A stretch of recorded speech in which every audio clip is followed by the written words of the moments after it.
tere! Täna räägime ühest varjatud loogikast, mis dikteerib riikide saatust ja tõmbab piire meie maailmakaardile. Lähme uurima koos geopoliitika telkitagusid. Mõelge korraks, mis on see ühine joon, mis seob impeeriumite tõusu ja langust, sõdade puhkemist ja isegi seda, kuidas tänane maailmakaart välja näeb? See on üks võimas, nähtamatu jõud, mis on alati mängus, isegi kui me seda otse ei näe. Seda jõudu nimetategagi geopoliitikaks ja see on põhimõtteliselt lugu sellest, kuidas geograafia, just nimelt mäed, jõed ja maavarad, on lahutamatult seotud võimu ja inimeste suhteplaanidega. Okei, lähme siis asja juurde. Mis see geopoliitika siis täpselt on? Mida see sõna endast kujutab?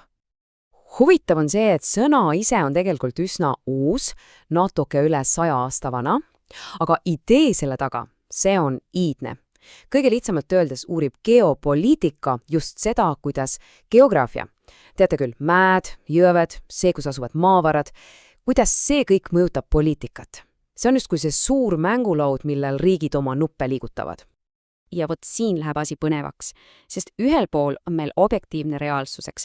Rauamaak on maa sees, mägi on seal, kus ta on, aga teisel pool on subjektiivne taju. Küsimus on, mida see kõik tähendab. Mõelge, söölalamedad olid ju enne tööstusrevolutsiooni üsna väärtusetud, nii et geopoliitika pole kunagi lihtsalt kaart. See on see, kuidas me seda kaarti loeme. Nii et kuigi see termin ise, geopoliitika, on suhteliselt uus, siis see mõtteviis, see on tegelikult sama vana kui tsivilisatsioonid ise. Inimesed on alati niimoodi mõelnud, isegi kui nad seda nii ei nimetanud. Lähme korraks ajas tagasi. Võtame näiteks Vana-Rooma. Nende kaardid polnud lihtsalt teejuhid, ei. Need olid puhtakujulised propagandavahendid, mis karjusid maailmale, meie impeerium on siin, et jääda. Või hüpates Hiinasse, mingi dünastia aegadesse, nad tegid täiesti teadliku ja tohutu geopoliitilise otsuse, kui loobusid oma ookeanilaavastikust, et keskenduda põhjast tulevatele ohtudele. Ja isegi keskajal said valitsejad aru, et see, kes kontrollib Vahemere saare, kontrollib ka kaubandust. Ja see tsitaat siin Aragoni kuningalt, see on ju täiesti puhas kuld. Ta ei räägi siin lihtsalt mingist saarest, ta räägib kaubateedest, toidust, põhimõtteliselt riigi ellujäämisest. See on puhas geopoliitika, lihtsalt see oli öeldud 600 aastat enne, kui keegi sellele sõnale üldse mõtles. Ja siis 20. sajandi koidikul sai sellest iidsast, nii-öelda vaistlikust praktikast lõpuks ametlik teooria. Ja see teooria hakkas maailma muutma. Kujutage ette seda aega. 20. sajandi algust. Impeeriumid võistlevad omavahel vere hinnaga. Igaüks tahab endale rohkem maad, rohkem ressursse. Ja sellises pingelises olukorras oli vaja midagi enamat kui lihtsalt toorest jõudu. Vaja oli teaduslikku doktriini, mis õigustaks nende ambitsioone. Ja täpselt nii sündiski see, mida me tunneme klassikalise geopoliitikana. Ja siin astubki areenile üks Briti geograaf, Halford Mackinder. Tema suur idee oli see, et uus tehnoloogia, raudtee, on mängureegleid täielikult muutmas. Miks? Sest raudtee andis maismaa võimudele, näiteks Venemaale või Saksamaale, võime kontrollida seda hiiglaslikku Euraasias südamaad. Ja see oli ala, kuhu tolleaegsed suured merevõimud nagu Suurbritannia lihtsalt ligi ei pääsenud. Ja siit tulebki tema kuulus ja üsna kõhedust tekitav valem, mis on muide strateegide peades kummitanud sellest ajast peale. Aga see polnud sugugi nii, et kõik kohe kaasa noogutasid. Tegelikult sealsamas loengul, kus Mackinder oma teooria esitas, tõusis püsti üks poliitik, Leo Emery, ja vaidles talle tuliselt vastu. Tema ütles, et unustage raudteed, tulevik kuulub lennukitele. Ta sai aru, et õhuvõim muutab kõik geograafilised reeglid ja nagu me teame, tal oli tuline õigus. Ja siit edasi võttis geopoliitika väga sünge pöörde. Need teooriad, mis algselt olid mõeldud maailma analüüsimiseks, muutusid nüüd relvadeks. Ja neid relvi kasutati vallutamiseks ja hävitamiseks.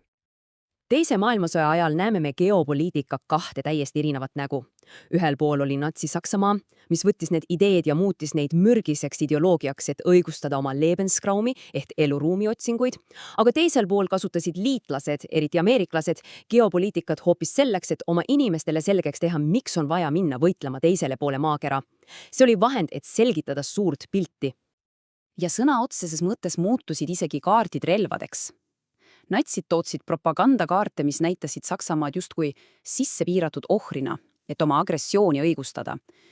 Ameeriklased aga lõid vastukaaluks täiesti uut moodi kaarte, mis näitasid maailma põhjapooluse vaatenurgast. See oli geniaalne lükke. Sõnum oli kristallselge. Ookeanid ei ole enam mingi müür. Ameerika nüüd tahes-tahtmata globaalse mängu keskmes. Noh, sõda sai läbi, aga geopoliitiline mõtlemine ei kadunud muidugi kuhugi. Absoluutselt mitte. See lihtsalt kohanes uue reaalsusega. Pärast teist maailmasõda langes raudne eisrje ja maailm jagunes 2. See oli külma sõja geopoliitika, väga mustvalge. Kõik keerles ojeldamispoliitika ja dominoefekti teooria ümber. Siis aga Nõukogude Liit lagunes ja see mustvalge pilt purunes. Tekkisid uued teooriad, nagu näiteks Huntingtoni kuulus tsivilisatsioonide kokkupõrge, mis püüdsid seda uut keerulist maailma lahti mõtestada. Ja tänapäeval on meil see, mida nimetatakse kriitiliseks geopoliitikaks. See läheb veelgi sügavamale ja küsib, oot, aga kes neid kaarte ja teooriad üldse joonistab ja kelle huve need tegelikult teenivad? Okei, see kõik on huvitav ajalugu, aga mida see meile tänase päeva kohta ütleb? Kuidas see kõik aitab meil mõista maailma just nüüd ja praegu? Lihtsalt vaadake tänaseid uudiseid. Geopoliitika on absoluutselt igal pool. Arktikas sulab jää. See ei ole ammu enam ainult keskkonnateema. See on täielik võidujooks uute mereteede ja maavarade pärast. Pinged Lõuna-Hiina merel. See on Hiina suur strateegia, et saada kontrolli alla maailma kõige olulisemad laevateed ja Venemaa gaasiturud Euroopasse. No, need pole kunagi olnud lihtsalt turud. Need on alati olnud ka poliitilise mõjuvõimu hoovad. Ja see ongi tegelikult kogu asja võtti. Geograafia faktid võivad muutuda, jää sulabki, tehnoloogia areneb edasi, aga see geopoliitiline lääns, see vaatenurk, mis aitab meil mõista, mida need muutused tähendavad, see on olulisem kui kunagi varem. See on tööriist, et näha seoseid kõige selle vahel.